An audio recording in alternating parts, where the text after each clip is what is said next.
কলিযুগে সবকিছুই খারাপ, কোনো কিছুটাই ভালো গুণ নাই। তবুও পরীক্ষিত মহারাজ কলিকে বাস দিয়েছেন এই কারণে যে কলিযুগে সব খারাপ হলেও একটা জিনিস খুবই ভালো, যে এই কলিযুগে সত্য যুগের মতো বছরের পর বছর তপস্যা করে ভগবানকে পেতে হবে না, ত্রেতা যুগের মতো বছরের পর বছর যজ্ঞ করে ভগবানকে পেতে হবে না, দাপর যুগের মতো সেবা পরিচর্যা করে ভগবানকে পেতে হবে না।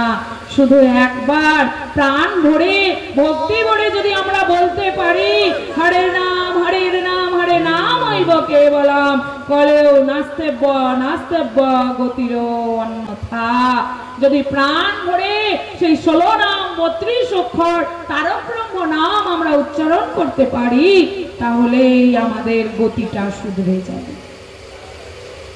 তাহলে ভাবো তোমা কত সহজেই মুক্তির উপায় এই কলিযুগে, কিন্তু তবুও আমাদের ধ্যান ভঙ্গ হয় না।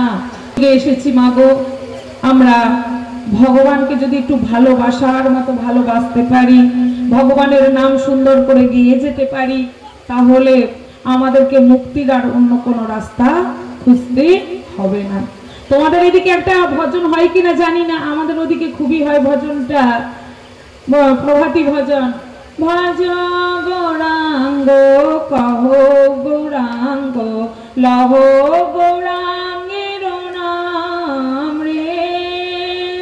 হয় আমি গাইবো না, গান গাওয়ার সময় নেই, একদম অন্তিমের যে প্যারাটা ওই প্যারায় বলা আছে গৌরাঙ্গ ভজিলে গৌরাঙ্গ জপিলে হয় সব দুঃখের অবসান রে।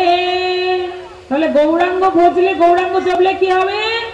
সব দুঃখের নাশ হয়ে যাবে। এখন কথা হচ্ছে তোমরা দুঃখিত নাকি না সুখী? সবাই দুঃখিত, কারণ এই পরশুদিন পাঠ করছিলাম ওই এতে হাউর ওখানে যা বলছি, ও মা কে কে সুখী আছো? সবাই হাত তুলেছে, সবাই সুখী।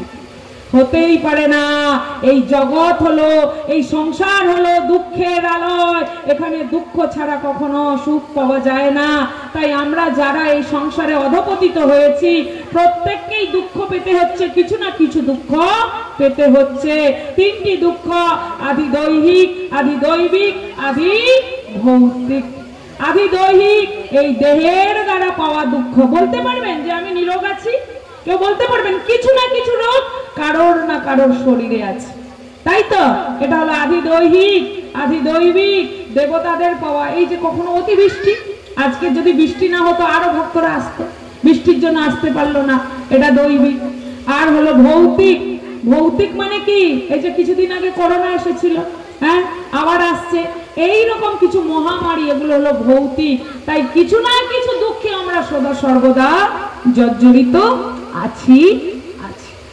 তাই এই দুঃখ থেকে একমাত্র মুক্তির উপায় হলো গৌরাঙ্গ ভজন, গৌরাঙ্গের নাম, আর অন্যত্র কিছু নয়। ওটাও ছেড়ে দাও, ওইখানে যাও, শ্রীকৃষ্ণের 108 নামে যাও। শত ভার সুবর্ণ গো কোটি কন্যা দান, তথাপি না হয় কৃষ্ণ নামের সমান। কি বলছি? 100 কেজি স্বর্ণ দান করলে, মানে সোনা দান করলে যে ফল না পাওয়া যায়, কোটি কোটি গোদান করলে যে ফল না পাওয়া যায়, কোটি কোটি কন্যা দান করলে যে ফল না পাওয়া যায়, একবার হরি নাম করলে তার থেকে অধিক গুণ বেশি ফল লাভ করা যায়। তারপরেও বলা আছে মুখং করোতি বাচালং পঙ্গুলং লঙ্ঘয়তে গিরিম যৎ কৃপাতমহং বন্দে পরমানন্দ মাধবম। কি বললো? বাবা অনর্গল কথা বলতে পারে। বাবা কথা বলতে পারে, তাহলে তার নাম বাবা হতো কেন? বলছে হ্যাঁ পারে। হ্যাঁ গো, বলছে পঙ্গুলং লঙ্ঘয়তে গিরিম, পঙ্গু পাহাড় চড়তে পারে, যে খোঁড়া সে পাহাড়ে উঠতে পারবে? বলবে হ্যাঁ পারে। কেন পারে? কখন পারে? যৎ কৃপা, যখন কৃপা হয়, তমহং বন্দে পরমানন্দ মাধবম, যখন সেই মাধবের কৃপা হয়, যখন সেই গোবিন্দের কৃপা হয়, তখন একজন ঘোড়াও গড়গড় করে পাহাড়ে চড়ে, একজন বোবা সেও অনর্গল কথা বলতে পারে। আমরা ধ্রুব চরিত্রে দেখেছি 5 বছরের ধ্রুব যে কখনো স্কুলে পড়াশোনা করতে যায়নি, যেই না ভগবান ধ্রুবকে দর্শন করার জন্য আসলেন, ধ্রুব চাচ্ছিলেন ভগবানের স্তুতি করব, কিন্তু পাচ্ছিলেন না, কারণ স্তুতি করতে গেলে সংস্কৃতে একটু পড়াশুনো চাই। তাই ভগবান যেই না তার হাতের শঙ্খটা ধ্রুবর 2 গালে স্পর্শ করিয়ে দিলেন, ওইটুকু 5 বছরের ছেলে গড় গড় করে ধ্রুব মহারাজ আমার ভগবানের সংস্কৃতে স্তুতি করতে লাগলেন। তাহলে যে পড়াশোনা জানেন না, সঙ্গে সঙ্গে গোবিন্দের কৃপায় গড় গড় করে স্তুতি করতে লাগলেন। আরো কৃপা কোথায় দেখেছি মা? ত্রেতা যুগে রাম অবতারে দেখেছি। কোথায়? যখন হনুমানরা কি করছিল, হ্যাঁ, সীতা উদ্ধারে যাবেন, একটি নদী তো পারাপার করতে হবে, সমুদ্র, কি সেতু চাই, সেতু ছিল না, পাথরের ওপর রাম নাম লিখে ফেলে দিচ্ছে, আর রাম নামের প্রভাবে সেই পাথরগুলো ভেসে ভেসে ভেসে ভেসে সেতু তৈরি হয়ে গেল। সেই সেতু দিয়ে রাম আমার সীতা উদ্ধারে গেল।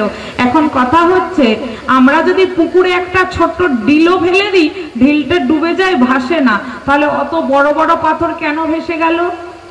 রাম নামের কৃপায়।